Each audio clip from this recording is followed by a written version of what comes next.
आप लोगों में जिसका निकाह हुआ होगा मालूम होगा, एक वकील होता है और दो गवाह। वकील और गवाह ये दोनों जाते हैं लड़की के पास रजिस्टर लेकर।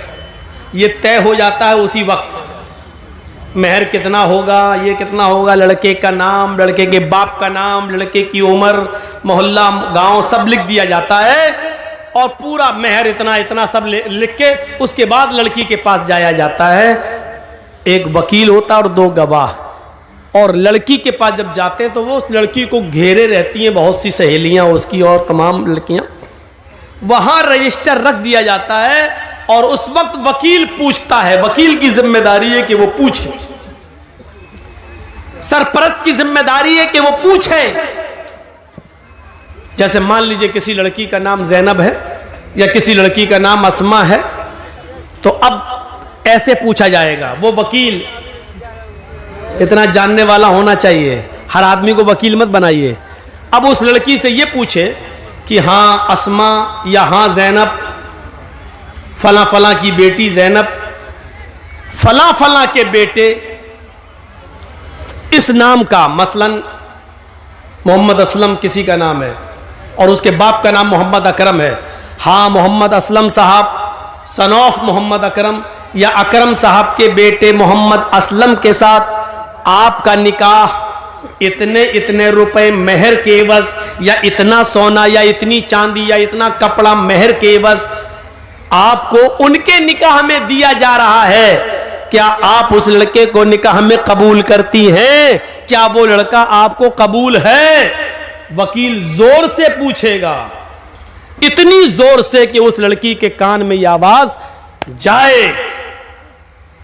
अब दो तरीके हैं।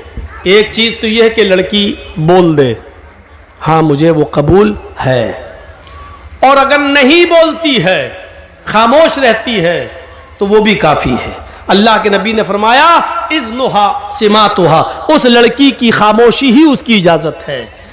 जबरदस्ती उससे नहीं कहलवाया जाएगा। कुछ जाहिल लोग पहुंच जाते हैं, कबूल किया, अब वो खामोश है। बताओ बेटा कबूल किया? बेटा आपने सुना नहीं, बोलो कबूल किया। अब वो शर्म, बेचारी कुंवारी लड़की है, शर्म आ रही है। वो अलग बात है कि आज के इस माहौल में तो व्हाट्सएप पे खूब बात करती थी, उस दिन शर्मा रही है। यहां तो रात रात भर चैटिंग होती रहती थी, लेकिन उस दिन शर्मा रही है। एक दिखावा भी होता है, लेकिन हमें वो नहीं देखना, हमें हदीस देखना है। वो जाहिल लोग वहां बार बार पूछेंगे बोलो, और वहां उसकी सहेलियां बैठी रहती हैं, वो कोहनी मार मार के कहती बोल बोल, अरे बोल दे, हाँ कहते मैंने कबूल किया, बोल बोल। और फिर उससे जबरदस्ती बुलवा कर कहती है, बेचारी कहती है कि मैंने कबूल किया। जिहालत की सारी हदें तोड़ दी जाती है। यह सबसे बड़ी जिहालत है कि उसके मुंह से कहलवाया जा रहा है। जब अल्लाह के नबी ने कह दिया इज़्नुहा सिमातुहा, उसकी खामोशी उसकी इजाजत है। एक बार पूछिए आप, 3 बार भी पूछने की जरूरत नहीं है। सुना ना हो तो वो लड़की कहे जी क्या कहा आपने, तब आप दोबारा कहिए। जब वो लड़की सुन चुकी है आपकी बात, तो दोबारा आप क्यों कह रहे हैं?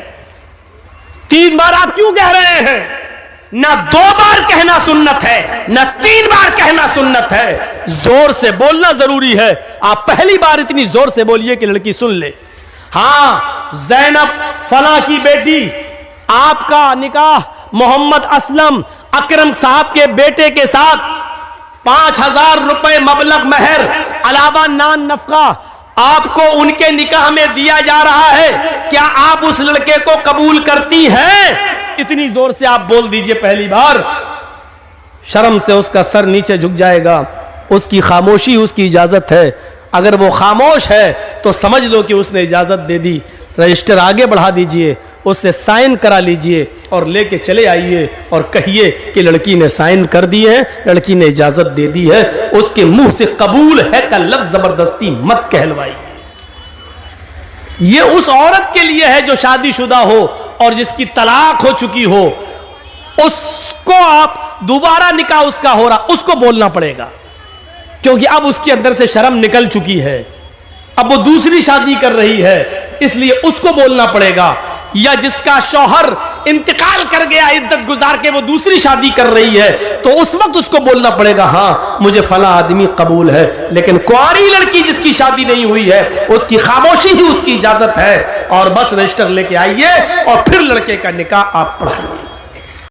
अस्सलाम वालेकुम दोस्तों, बहुत ही प्यारा बयान ये मौलाना रिजवी साहब का था। बहुत ही प्यारे अंदाज में बयान था। हमें आपको ये बयान ज़रूर सुनना चाहिए, सुनकर अमल करना चाहिए। अगर बयान अच्छा लगे तो वीडियो को लाइक कर दें, शेयर कर दें और चैनल को सब्सक्राइब करना ना भूलें और बेल आइकन प्रेस कर दें ताकि हमारी नई वीडियो की नोटिफिकेशन अब तक पहुँचे। उम्मत पे मुस्तफा के एहसान कर दिया, उम्मत पे मुस्तफा के एहसान कर दिया, ये एहसान कर दिया, ये एहसान कर दिया हज़रत उमर का।